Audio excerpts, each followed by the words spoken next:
Assalamualaikum warahmatullahi wabarakatuh. A'udzubillahi minasyaitonirrajim. Bismillahirrahmanirrahim.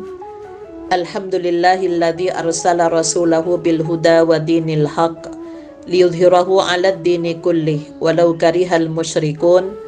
Asyhadu an la ilaha illallah wahdahu la syarikalah wa asyhadu anna Muhammadan abduhu wa rasuluhu la nabiyya ba'dah.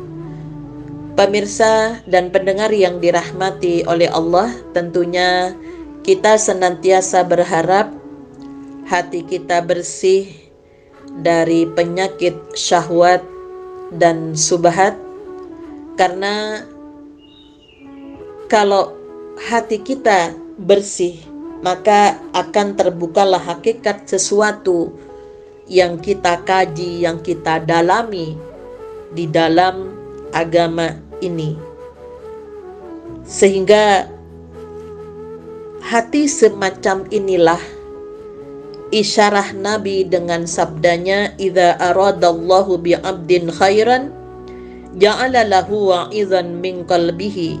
Apabila Allah menghendaki kebajikan kepada seseorang, maka Allah akan menjadikan untuknya penasehat dari hatinya sendiri. Wa qala aidzan man kana lahu min qalbihi wa'idun kana alaihi minallahi hafizan. Barang siapa yang hatinya menjadi penasehat baginya, maka Allah akan menjadi pelindung atasnya. Kemudian kita tentunya juga berharap agar Allah mempertalikan adanya pendengaran dengan takwa, adanya ilmu yang kita miliki dengan takwa, sebagaimana firman Allah pada Quran surat Al-Maidah ayat 108 dan surat Al-Baqarah ayat 282. Wattaqullaha wasma'u, takutlah kepada Allah dan dengarkanlah. Wattaqullah wa yu'allimukumullah, takutlah kepada Allah, Allah akan mengajar kamu sekalian. Betapa banyak yang kita lihat orang yang mendengar dan memiliki ilmu, namun tidak mampu mengamalkan ilmunya sesuai dengan petunjuk-petunjuk Allah di dalam kehidupan ini. Adapun klasifikasi hati, ada 4 macam. Al-qulubu arba'atun, hati itu ada 4 macam. Qalbun ajradu fihi sirajun yazharu fadzalika qalbul mu'min. Yang pertama, hati yang bersih, di dalamnya ada lampu yang bersinar, yang demikian inilah hati orang yang beriman.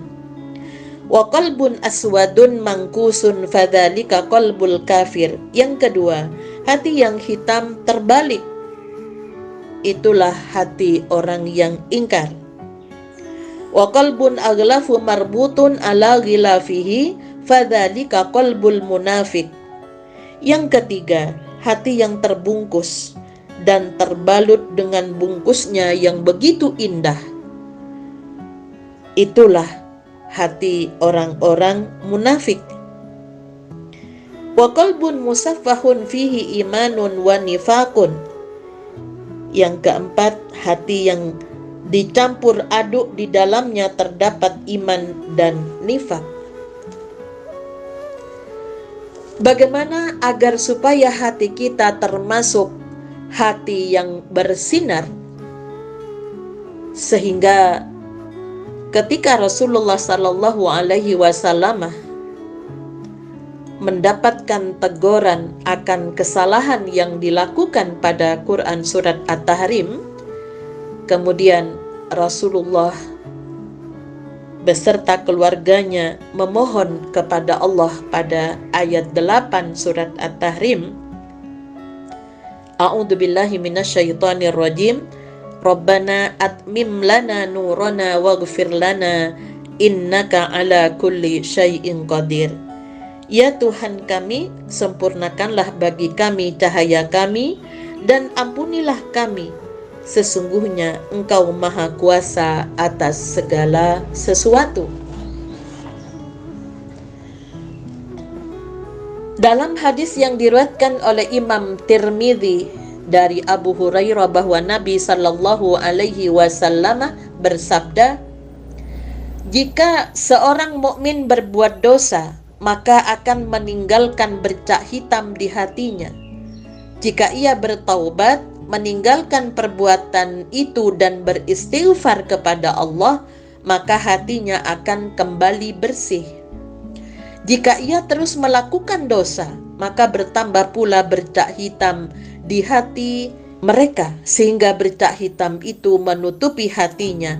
Itulah istilah rona hati yang Allah sebutkan pada Quran surat Al-Mutaffifin ayat 14. Kalla bal rana ala qulubihim ma kanu yaksibun.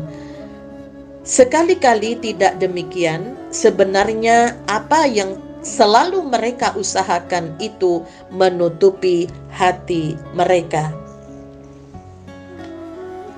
Pemirsa dan pendengar yang dirahmati oleh Allah, pengaruh dosa bagi hati tak ubahnya seperti penyakit yang menggerogoti jasad. Jika penyakit terus bertambah, maka stamina semakin turun dan tentunya kematian segera datang. Begitu pula matinya hati seseorang. Dosa demi dosa akan mengantarkan hati menuju kematian. Seperti banjir diawali oleh satu tetes hujan, kemudian disusul dengan tetesan lain yang terus-menerus. Begitulah yang terjadi dengan bencana yang menimpa hati. Setiap dosa menyumbang satu bercak hitam yang menutupi kejernihan hati.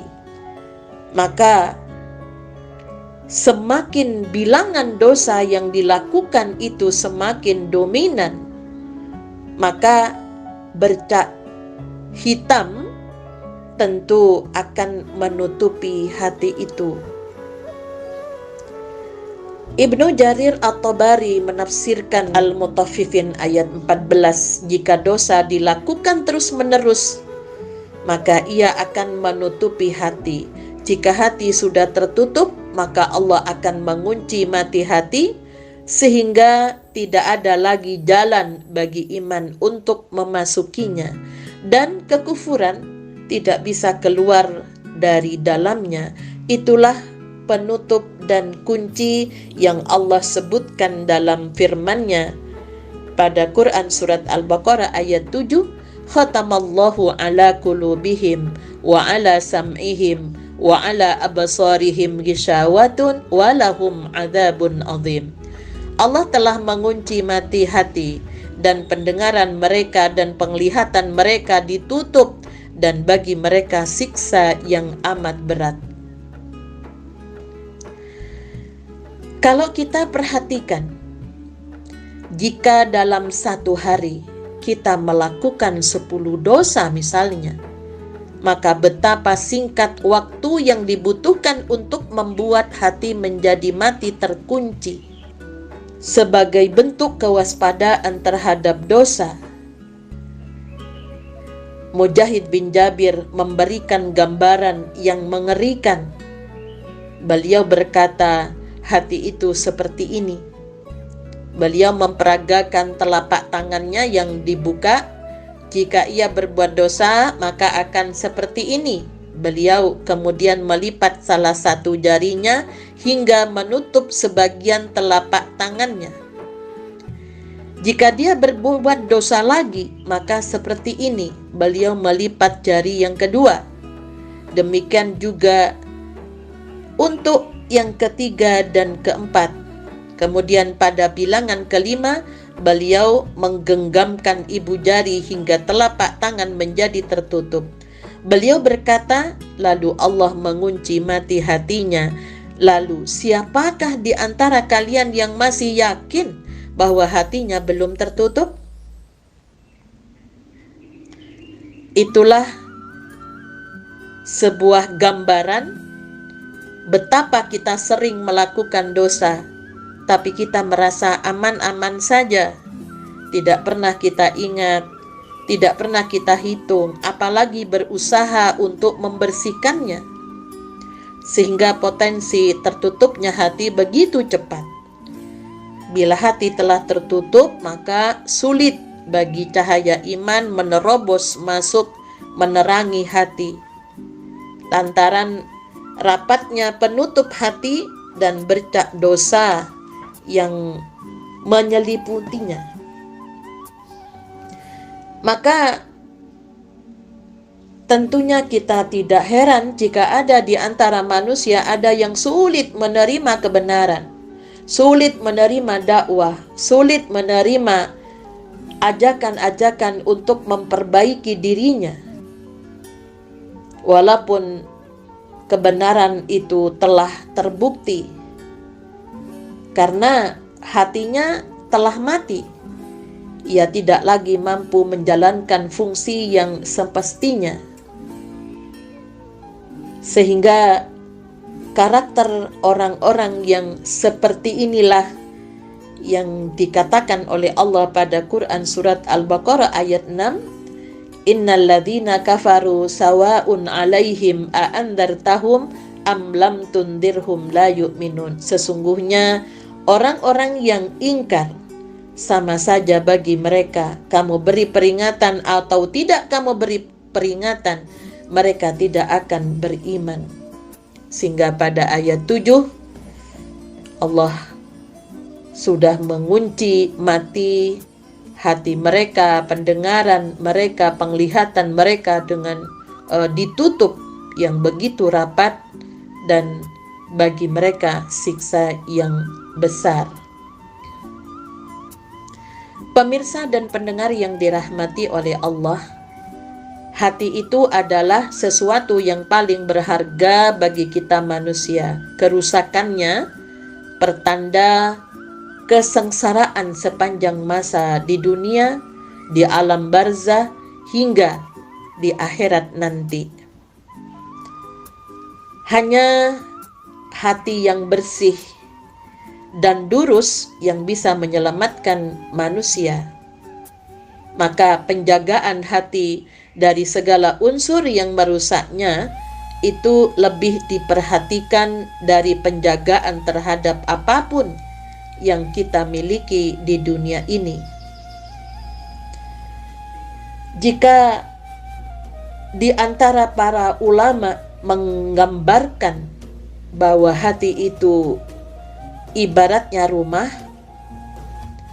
maka hati orang yang beriman seperti rumah yang dipenuhi oleh kekayaan iman. Sedangkan setan itu diumpamakan pencuri yang mengincarnya. Tentunya dia tidak akan membiarkan pencuri untuk mengambil sedikit pun kekayaan yang ada di dalamnya.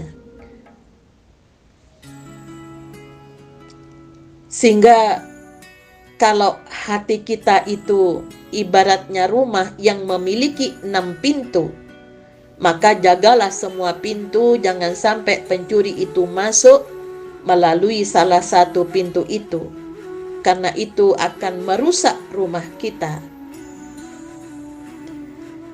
Kalau hati adalah rumah, sedangkan pintu itu adalah mata, lisan, pendengaran, penglihatan, kedua tangan, dan kedua kaki.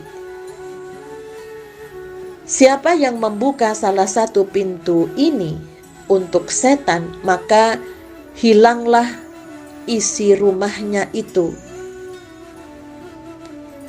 Begitulah keterbatasan manusia yang memang kalau dibandingkan dengan para nabi dan rasul yang memiliki sifat maksum, ya, terpelihara dari segala maksiat, sedangkan manusia tidak maksum. Karena setan tidak pernah tidur, sedangkan kita tidur. setan terus menggoda, sementara kita tidak selalu siap dengan tameng untuk menghalanginya. Kadang penjagaan lengah hingga setan mencuri sebagian kekayaan iman kita. Kadang seseorang tergelincir dari dosa hingga hal itu meninggalkan bercak dalam hatinya. Maka manusia yang beriman, yang berupaya ketakwaan selalu ada pada dirinya, tentunya tidak akan menyerah begitu saja. Dia akan segera mengusir setan dari dalam hatinya. Dia akan membersihkannya bercak yang menempel di hatinya. Sebagaimana firman Allah pada Quran surat Al-A'raf ayat 201, Innal ladzina taqaw idza massahum ta'ifum minasyaitani tadzakkaru fa idzahum mubsirun. Sesungguhnya orang yang bertakwa bila mereka ditimpa was-was, ragu dari setan, mereka ingat kepada Allah, maka ketika itu juga mereka melihat kesalahan-kesalahannya. Orang-orang yang beriman tentunya memiliki kepekaan terhadap dosa, lalu segera membersihkannya dengan segera, seperti menyesali perbuatannya, bertaubatan nasuha, yaitu taubat yang mampu menasehati dirinya untuk mengakui kesalahannya, menyesali perbuatannya, kemudian berjanji untuk tidak mengulang perbuatan dosanya lagi, dan juga menutup kesalahan dengan kesolehan, dan senantiasa bertekad untuk tidak mengulanginya. Sehingga Rasul-Rasul Allah memberikan contoh kepada kita di dalam doa-doa, dan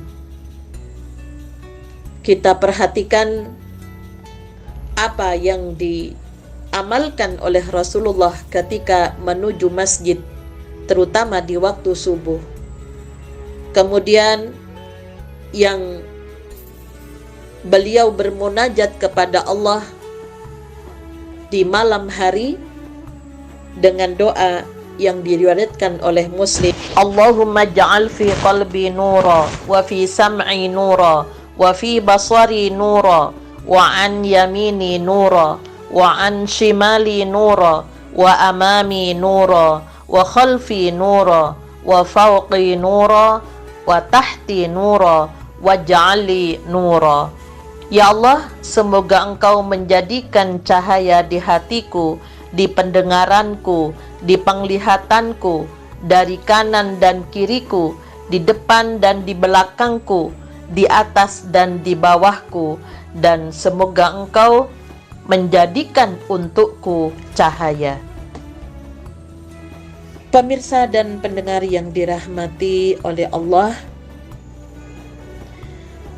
semoga kita senantiasa memohon kepada Allah dengan memperbanyak zikrullah, sehingga kita termasuk orang-orang yang terjaga dari kejahatan setan yang senantiasa masuk pada pintu-pintu yang ada pada diri kita. Nasrum minallah wa fathun qarib wa basyiril mu'minin walhamdulillahi rabbil alamin. Assalamualaikum warahmatullahi wabarakatuh.